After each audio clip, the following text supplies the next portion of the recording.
এই ছেলেটা পরকীয়া করতে এসে আজ খুব খারাপভাবে ফেঁসে গেছে। আসলে মেয়েটার হাজবেন্ড হলো পুলিশের এসআই। সে হঠাৎ করে বাড়ি ফিরে আসায় সেই ছেলেটা আর বের হতে পারেনি। সে যদি এসআই এর হাতে ধরা পড়ে তাহলে সে এসআই তাকে মেরে ফেলবে। তাই এই ছেলেটা এসআই এর ঘর থেকে বের হওয়ার জন্য তার বন্ধুদের কাছে সাহায্য চায়। তাই এই ছেলেটাকে এসআই এর ঘর থেকে বের করার জন্য তার বন্ধুরা এমন কিছু কাজ করে যা সত্যি অকল্পনীয়। একটা সময় তো তারা এক গ্রামের লোকজনের মাঝে দাঙ্গা বাজিয়ে দেয়।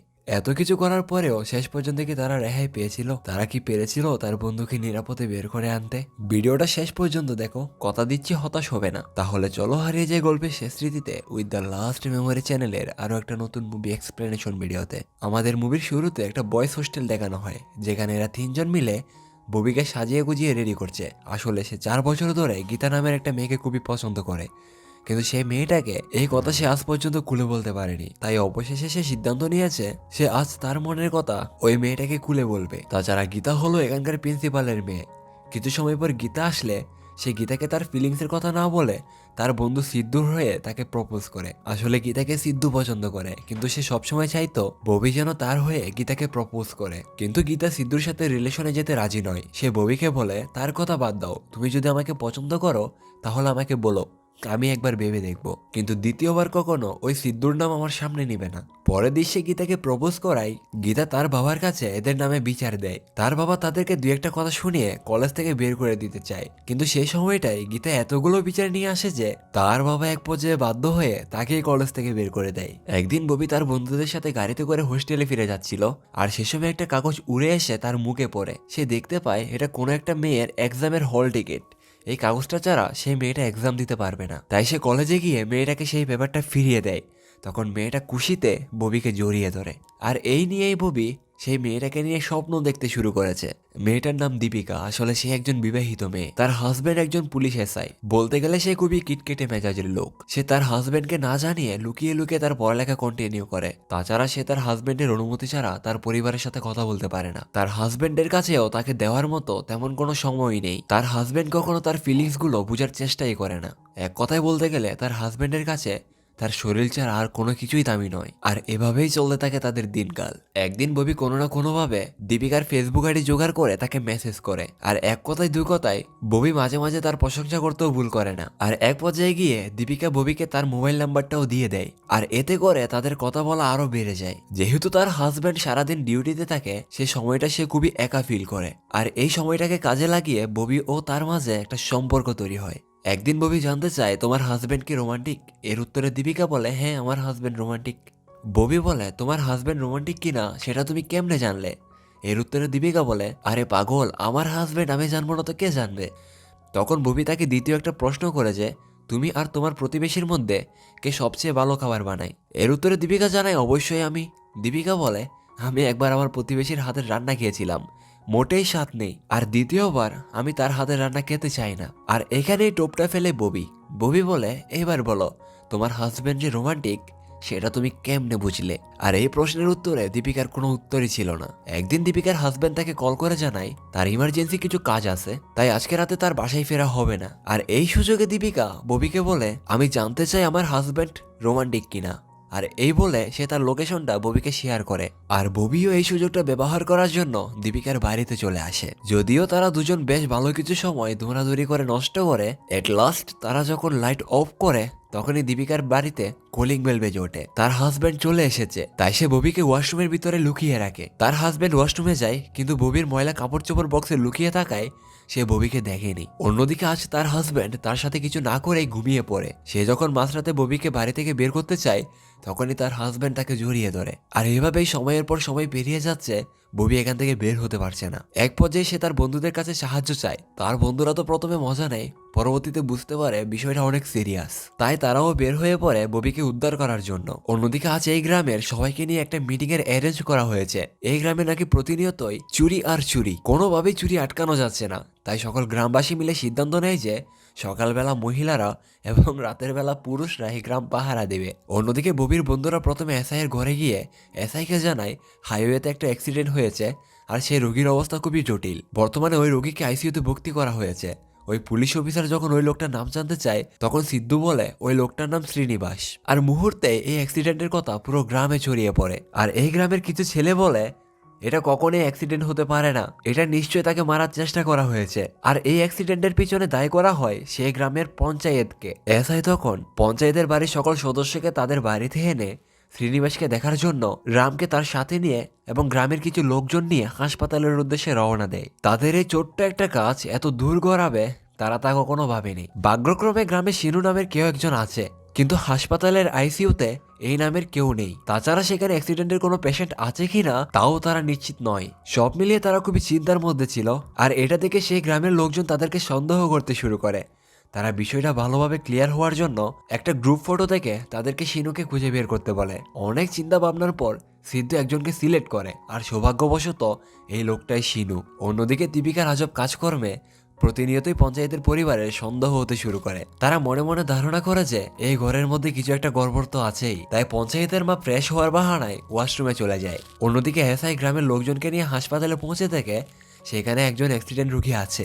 এসআইয়ের সাথে আসা লোকজন এক এক করে যায় আর দেখে এসে জানায় এটা নাকি তাদের শিনু নয়। পরবর্তীতে এসআই গিয়ে দেখে ওই লোকটার পুরো শরীরই ব্যান্ডেজ করা, তাই ভালোভাবেই কিছু বোঝা যাচ্ছে না। অন্যদিকে সেই পঞ্চায়েতের মা অনেক করে খোঁজ করার পরেও কিছু বুঝে উঠতে না পেরে তাদের বাড়ির ছেলে মেয়েকে লুকোচুরি খেলতে বলে, যাতে করে কেউ লুকিয়ে থাকলেও তাকে খুব সহজে বের করা যায়। আর এ দেখে দীপিকা ভয়ে ঘামতে শুরু করে। একটা সময় সেই ছেলেগুলো যখন ওয়াশরুমে চেক করতে যায় আর সেই সময় ইলেকট্রিসিটি চলে যায়, আর দীপিকাও এই যাত্রায় আরো একবার বেঁচে যায়। আর এই সুযোগে দীপিকা ববিকে নিয়ে রুম থেকে বের হতেই যাবে, তখনই ইলেকট্রিসিটি চলে আসে।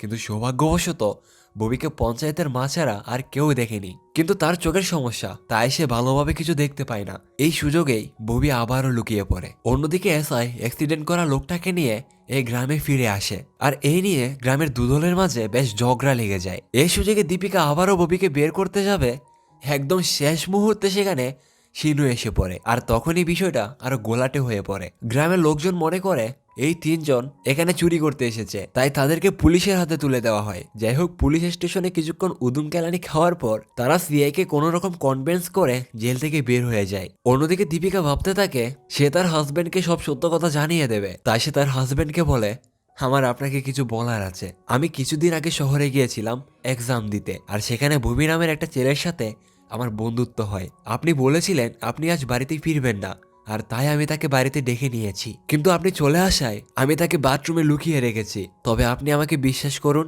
আমাদের মাঝে এমন কিছুই হয়নি। আর এই কথা শুনে এসআই রেগে গিয়ে ববিকে সেখানে গুলি করে ফেলে। আর যখন দীপিকাকে গুলি করতে যাবে তখনই দীপিকা হোশে ফিরে আসে। আর আসলে এটা তার একটা ভাবনা ছিল। অন্যদিকে ববিদের এক ফ্রেন্ড সে তার গাড়ি নিয়ে অন্য রাস্তায় চলতে শুরু করেছে। সে বলে 4 বছর ধরে অনেক কষ্ট করে পড়ালেখা করেছি, কলেজে গিয়ে যদি প্রজেক্ট কমপ্লিট করি তবে সেটাই আমাদের জন্য লাভ। সিদ্ধু অনেক করে তাকে বোঝানোর চেষ্টা করে, আরে হারামি, সে তো আমাদের বন্ধু। কিন্তু তার কথা একটাই, সে আর কোনো রিস্ক নিবে না। বন্ধুত্ব আর কেরিয়ারের মাঝে যদি তাকে কোনো একটা কিছু বেছে নিতে হয় তবে সে তার কেরিয়ার বেছে নিবে। আর এক পর্যায়ে বাধ্য হয়ে সিদ্ধু একাই রওনা দেয় ববিকে বাঁচানোর জন্য। সিদ্ধু চলে গেলে রাম বলে ববি অনেক বড় অপরাধ করেছে, সে শাস্তি পাওয়ার যোগ্য। সে তো কলেজের টপার, চাইলে সে কলেজের টপ স্টুডেন্টের সাথে বন্ধুত্ব করতে পারতো, কিন্তু সে আমাদের সাথে বন্ধুত্ব করেছে, আমাদের সাথে পিছনের টেবিলে বসেছে। ও তো মধ্যবিত্ত পরিবারের ছেলে নয়, অনেক বড় লোকের ছেলে সে, তবুও সে আমাদের সাথে রুম শেয়ার করেছে। আর আজকে যে এর এই অবস্থা, এর জন্য দায়ী আমরাই তার সাথে মজা করতাম তার গার্লফ্রেন্ড নাই দেখে। আমি তাকে ছেড়ে যেতে পারবো না, আমি ভীতু হতে পারি কিন্তু স্বার্থপর না। এই বলে রাম সিদ্ধুর সাথে হাঁটা শুরু করে। একটা সময় সেই ছেলেটাও তার ভুল বুঝতে পারে। তারা তিনজন মিলে সিদ্ধান্ত নেয় যেভাবে হোক তারা ববিকে এসআইয়ের ঘর থেকে বের করে আনবে। তারা যাওয়ার সময় দেখে রাস্তায় কিছু লোক একটা মেয়েকে তাড়া করছে। এদিকে তারা তিনজন তাদেরকে কিডন্যাপার মনে করে তাদেরকে মেরে এখান থেকে তাড়িয়ে দেয়। একটা সময় তারা লক্ষ্য করে মেয়েটা সেখানে নেই। এখন যাই হোক, তারা দ্রুতই এসআইয়ের বাড়ির সামনে যায়। আর তখন এসআইয়ের এক প্রতিবেশী মহেশ জানায় যে সে তাদেরকে সাহায্য করবে। যাই হোক, মহেশ ওই তিনজনকে নিয়ে একটা সুড়ঙ্গ দিয়ে হাঁটতে শুরু করে। আর সুড়ঙ্গ দিয়ে যাওয়ার পথে তার পাগলামি তো আছেই। অনেক খোঁজাখুঁজির পর ফাইনালি তারা এসআইয়ের রুমের লোকেশন পেয়েছে। আর এই লোকটার কথা মতো ববি ওয়াশরুমের উপরে থাকা একটা সিঁড়ি বেয়ে একটা রুমের সামনে এসে লাফ দেয়। কিন্তু এটা ছিল এসআইয়ের বেডরুম। এক কথায় বলতে গেলে সে আরো ভালোভাবে ফেঁসে গেছে। আর এই প্ল্যানটা ফেল হওয়ার পর মহেশ একটা নতুন প্ল্যান করে। সে এসআইয়ের বাড়ির ভিতরে ঢুকে রুমের জানলা দিয়ে একটা কাপড়ে ক্লোরোফর্ম মিশিয়ে এসআইকে অজ্ঞান করার চেষ্টা করে। কিন্তু দুর্ভাগ্যবশত এই কাপড়টা গিয়ে পড়ে এসআইয়ের বিছানার নিচে শুয়ে থাকা ববির উপর, আর এই কারণে সে অজ্ঞান হয়ে যায়। এই প্ল্যানটাও ফেল করার পর তারা হতাশ হয়ে বাইরে ফিরে আসে। একে তো তাদের মাথা এমনিতেই গরম, তার উপর আবার মহেশের আবল তাবল কথা। একটা সময় তারা মহেশকে ধরে পিটাতে শুরু করে। অন্যদিকে পুলিশ স্টেশন থেকে সেই সিএকে তার স্যার কথা শোনাতে শুরু করে। আসলে কিছু সময় পূর্বে ববির বন্ধুরা যে মেয়েটাকে বাঁচিয়েছে, সেই মেয়েটা আসলে একজন ক্রিমিনাল, আর তার পেছনে পেছনে যারা দৌড়েছে তারা ছিল পুলিশ অফিসার। কিন্তু ববির বন্ধুরা তাদেরকে মেরে তাড়িয়ে দেয়। সেই পুলিশ অফিসার মনে করে যে ববির বন্ধুরাও মেয়েটার সাথে একসাথে কাজ করে। অন্যদিকে সেই মেয়েটা সিদ্ধুকে জানায়, তোমার বন্ধুকে বাইরে বের করে আনার জন্য আমি তোমাদেরকে সাহায্য করব।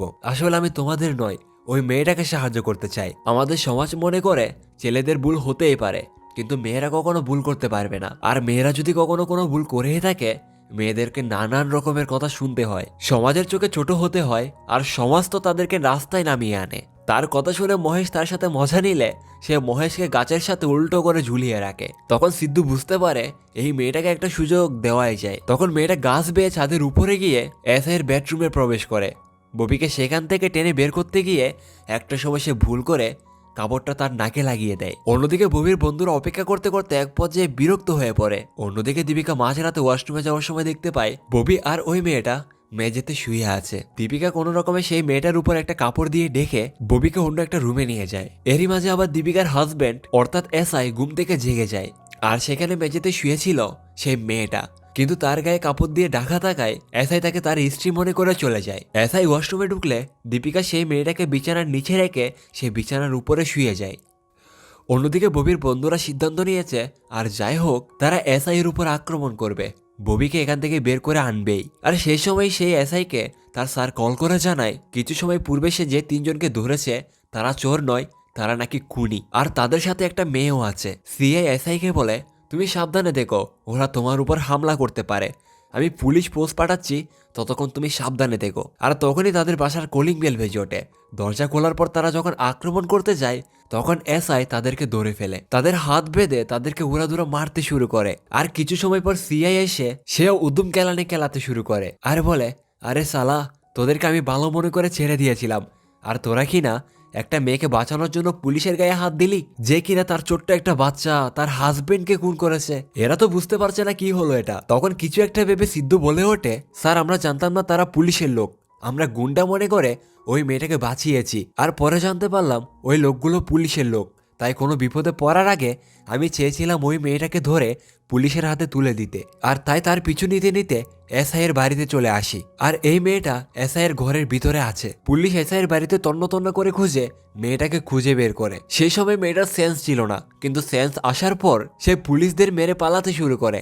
আর তখনই সাথী বলে পেছন থেকে কেউ একজন তাকে ডাক দেয়, আর সেই মুহূর্তে সে দাঁড়িয়ে পড়ে, কারণ ওই লোকটা তার বাবা ছিল। তখন সে তার বাবাকে বলতে শুরু করে, আমাকে তার সাথে কেন বিয়ে দিয়েছিলেন? আপনি আমার জীবন কেন নষ্ট করেছিলেন? মার্কেট যাওয়ার জন্য অনুমতি নেওয়া লাগতো, পড়ালেখা করার জন্য অনুমতি নেওয়া লাগতো, এমনকি আপনার সাথে কথা বলার জন্য অনুমতি নেওয়া লাগতো।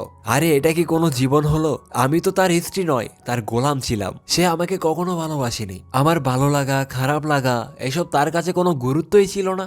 দরজা খুলতে দেরি হলে হাজারো প্রশ্ন ছুড়ে দিত, অযথাই সন্দেহ করত। আর এসব কিছু কেন জানি না দীপিকার সাথে মিলে যাচ্ছে, তাই না? শুধু দীপিকা নয়, এমন আরো হাজারটা মেয়ে দেখানো যাবে যারা পরিবারের পছন্দের ছেলেকে বিয়ে করে জীবনটাকে নষ্ট করে ফেলেছে। যাই হোক, সাথে আরো জানায় একদিন তার স্বামী নেশা করে তার বাচ্চাকে মেরে তার 6 মাসের বাচ্চাটাকে মেরে ফেলেছে। আর এটা সহ্য করতে না পেরে সে তার স্বামীকে হত্যা করেছে। তার বাবা তাকে যতটা ভালোবাসে, তার 1% যদি তার স্বামী তাকে ভালোবাসতো তবে সে সারা জীবন তার স্বামীর সাথে থেকে যেত। সাথীর কথাগুলো শুনে পরিবেশটা মুহূর্তেই চুপচাপ হয়ে যায়। তখন সিআই এসে সাথীকে বলে সে এই খুনের মামলাকে আত্মরক্ষার মামলা বানিয়ে দেবে, আর এতে করে সাথী খুব শীঘ্রই মুক্তি পাবে। এরপর সবাই নিজ নিজ মতো করে চলে যায়। অন্যদিকে এসআই তার আগের কথাগুলো মনে করতে শুরু করে, কতই না খারাপ ব্যবহার করেছে সে দীপিকার সাথে। সবকিছুর জন্য সে দীপিকার কাছে ক্ষমা চায়। তখন দীপিকাও তাকে তার পড়ালেখা, লুকিয়ে লুকিয়ে মায়ের সাথে কথা বলা, সব কথা শেয়ার করে। কিন্তু এসআই জানায় এতে তার কোনো আপত্তি নেই,